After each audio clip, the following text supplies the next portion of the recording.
अचानक तेज बुखार, सर दर्द, उल्टी और कमजोरी।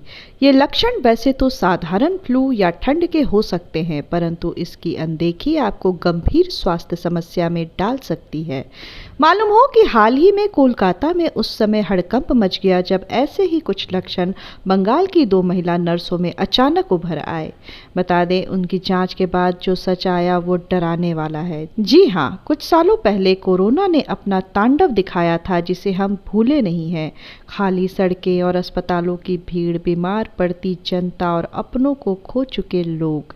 इस कोरोना काल ने हमें बेहद करीब से दिखाया कि प्रकृति जब चाहे हम पर अपने अंकुश डाल सकती है और हम प्रकृति से बढ़कर नहीं हैं। ठीक ऐसे ही एक बार फिर एक वायरस डरा रहा है। जी हाँ, पुणे की NIV national institute of virology lab में दोनों संदिग्ध नर्सों के ब्लड सैंपल की पुष्टि हो चुकी है कि उन्हें निपाह वायरस का संक्रमण है, और इस सूचना के बाद स्वास्थ्य विभाग में हड़कंप सा मच गया है। जी हाँ, अधिकारियों ने बताया कि बारासात के एक निजी अस्पताल में कार्यरत 2 नर्सों की हालत गंभीर बनी हुई है। मालूम हो, निपाह एक दुर्लभ और बेहद घातक बीमारी है। स्वास्थ्य अधिकारियों की माने तो संक्रमण का सटीक स्रोत का अब तक पता नहीं चल पाया है। संभावना जताई जा रही है कि ये वायरस मानवीय स्तर पर फैलता है। साथ ही ये वायरस दूषित फल या खजूर के रस के ग्रहण करने के बाद इंसानों में फैलता है। वहीं दोनों नर्सों की यात्रा के इतिहास को खंगालने पर पता चला कि ये दोनों बीमार पड़ने से पूर्व अपने गृहनगर मिदनापुर और कटवा गए थे। अधिकारियों ने बताया कि सर्दियों में ग्रामीण अक्सर खजूर के ताजे रस पीते हैं। अब तक निपाह वायरस के ज्ञात वाहक चमगादड़ है, जो खजूर के रस को जूठा करके छोड़ देते हैं। संभवतः उसी के सेवन के बाद से ये वायरस इन दोनों पर हावी हो सका है। मालूम हो कि ये दोनों की स्थिति बेहद गंभीर बनी हुई है। साथ ही इस बात ने स्वास्थ्य विभाग को चिंता में डाल दिया है कि जिन लोगों से इन लोगों का संपर्क हुआ होगा, उनमें भी लक्षण के उभरने की संभावना है। ऐसे में एहतियातन संदिग्ध 120 लोगों को होम आइसोलेशन में रखा गया है। स्वास्थ्य विभाग और अधिकारी इस वायरस के फैलाव को रोकने की पूरी कोशिश में है। निपाह वायरस बेहद खतरनाक है। ये बीमारी दुर्लभ है। इसमें मृत्यु दर 40 से 75% तक है। वहीं इस बीमारी की ना तो कोई दवा है, ना ही वैक्सीन। इसका इलाज केवल सपोर्टिव ट्रीटमेंट और सख्त आइसोलेशन पर ही फिलहाल निर्भर है। बता दें, स्थिति पर नजर रखने के लिए स्पेशल पैनल बनाया गया है। केंद्रीय स्वास्थ्य मंत्रालय national joint outbreak response team भी मौके पर पहुंच चुकी है। स्वास्थ्य अधिकारी भी हाई अलर्ट पर हैं। वहीं बात करें झारखंड की, तो झारखंड में निपाह वायरस को लेकर हाई अलर्ट जारी है, लेकिन राज्य में अभी तक कोई पुष्ट मामला या संक्रमण नहीं मिला है। यह अलर्ट मुख्य रूप से पड़ोसी राज्य पश्चिम बंगाल में 2 नर्सों के निपाह वायरस की पुष्टि के बाद लगाया गया। झारखंड सरकार ने तुरंत प्रतिक्रिया देते हुए पूरे राज्य में सतर्कता बढ़ा दी है। खासकर बंगाल से सटे जिलों में स्वास्थ्य विभाग पूरी तरह अलर्ट है। इधर स्वास्थ्य मंत्री डॉक्टर इरफान अंसारी ने सभी 24 जिलों के सिविल सर्जनों को निर्देश दिए हैं कि वे सख्त निगरानी रखें, किसी भी संदिग्ध मामले की तुरंत रिपोर्टिंग करें और इलाज की तैयारी रखें। सभी जिलों में strict surveillance, rapid reporting system और जन जागरूकता अभियान चलाने के आदेश दिए गए हैं। वहीं इस मामले में लाइव लगातार की टीम ने सदर अस्पताल के हेड जनरल फिजिशियन से बातचीत की, जिसमें उन्होंने कई अहम बातें बताई।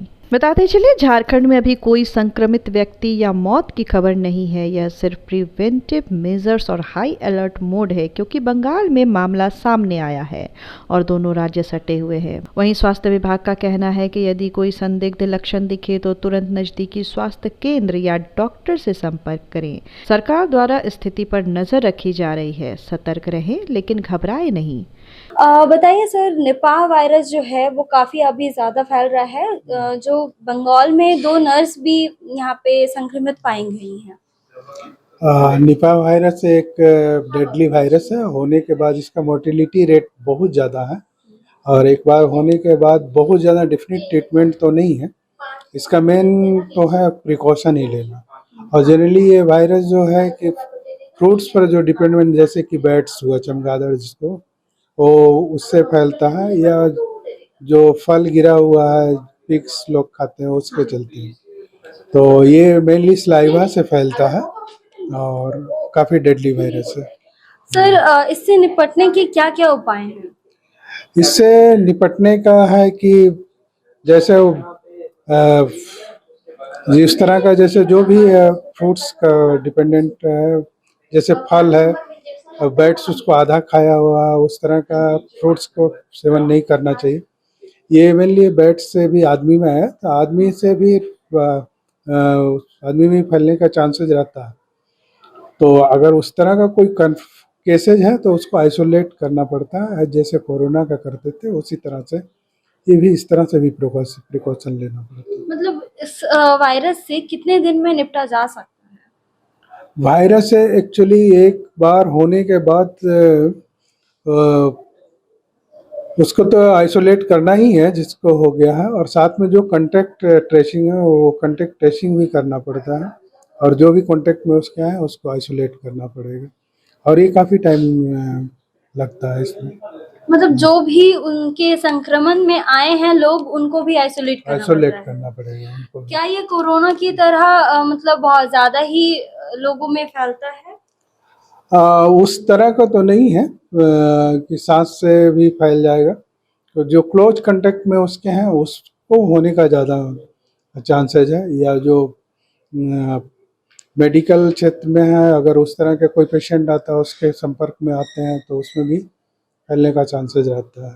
खास करके अगर किसी को बहुत ज़्यादा बहुत हाई फीवर है, सिर दर्द हो रहा है, गले में खराश है, सांस लेने में काफ़ी कठिनाई हो रही है, या बहुत ज़्यादा एबनॉर्मल बिहेवियर है जिससे कि वो पेशेंट हो सकता है कि इंसेफेलाइटिस भी हो, ब्रेन में सूजन ये सब हो जाता है, और कोमा में भी पेशेंट चला जाता है।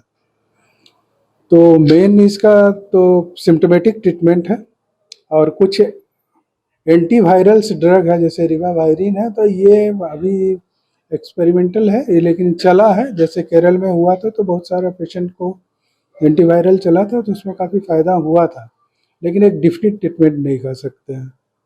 हाँ, और जिनको हो उनको इस तरह का लक्षण भी नहीं, उन्हें आइसोलेट करके उसका स्वाब जो है लेके RT-PCR कराना पड़ेगा, जो साथ खास करके पुणे भेजना पड़ता है उसमें। अच्छा सर, अभी जैसे कि ठंड है तो ठंड में लोग बोलते हैं कि ठंड लग गई है, फ्लू हो गया है, तो अब जो वायरस आया है तो उसमें डिफरेंस कैसे करेंगे कि ये हमें वायरस हुआ है या फिर हमें फ्लू लगा है?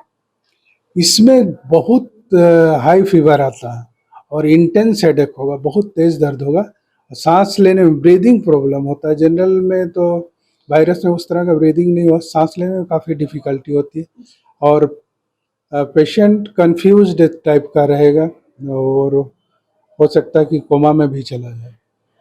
इसके मतलब नुकसान है कि वो कोमा में भी जा सकते हैं।